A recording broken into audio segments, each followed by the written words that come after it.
嘿，Hello， 大家好，我是小李老师。那今天的话，给大家带来普遍腰痛的第3期。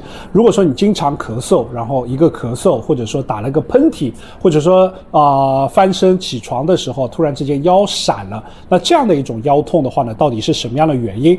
那今天小李老师来告诉你该怎么样来处理。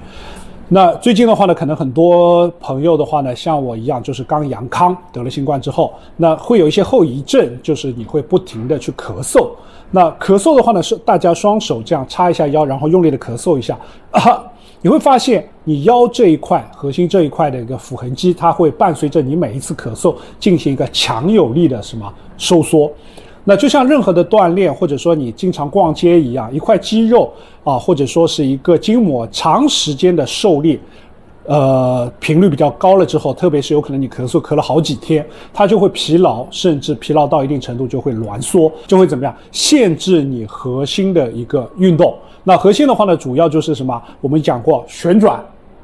对吧？那所以说还有什么屈？所以你起床的时候，你会发现，哎呀，我起不来了。那像如果这种问题的话呢，就是类似于这样。那另外一点的话呢，就是如果说你碰到这样的问题的话呢，你也弯不下腰或者怎么样，可能行动很不方便。这个时候你并不需要太担心，因为这样的一个问题的话呢，其实是表层肌肉而产生的这样的一个腰痛，你不需要去担心，哎呀，我的腰椎或者有什么样的一个问题。当然，如果说你过去可能有过这样的一些问题的话呢，要慎重。但是处理的话呢，你可以先按照待会小李老师教给你的处理，你先来试一下。如果说对你有缓解的话呢，可能就是这个问题，它并没有伤害到你里面的一些深层肌肉，或者说是腰椎本身。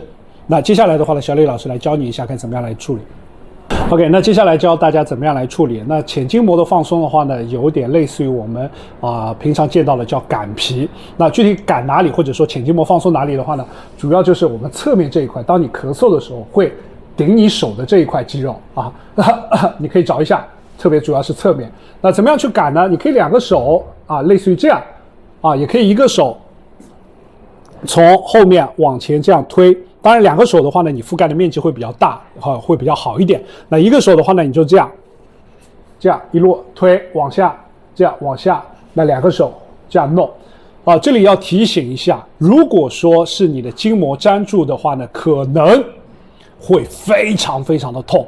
那只要你坚持差不多10到15分钟，把你一些这样推不过去的地方展开，哪里越痛，哪里越推不过去，哪里就有可能是引起你这样一个腰痛的一个根源。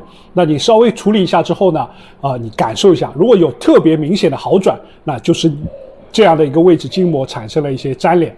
那当你处理完之后的话呢，小李老师再给你一个建议，就是用一些扶他林你去热敷一下也不是去搓一下搓热，那效果的话呢可能会更快一点。所以记住了，非常简单。如果说是类似于这样的一个问题的话呢，咳嗽或者打喷嚏或者早上翻身如果说产生了这样的问题，前筋膜的放松，就筋膜的放松擀皮。第2步，用扶他林稍微涂抹一下。那基本上的话呢，你如果说你是这样的问题的话呢，一次处理马上就会有非常立竿见影的帮助了那今天的视频到这为止，因为咳嗽给大家带来的一个分享，拜拜。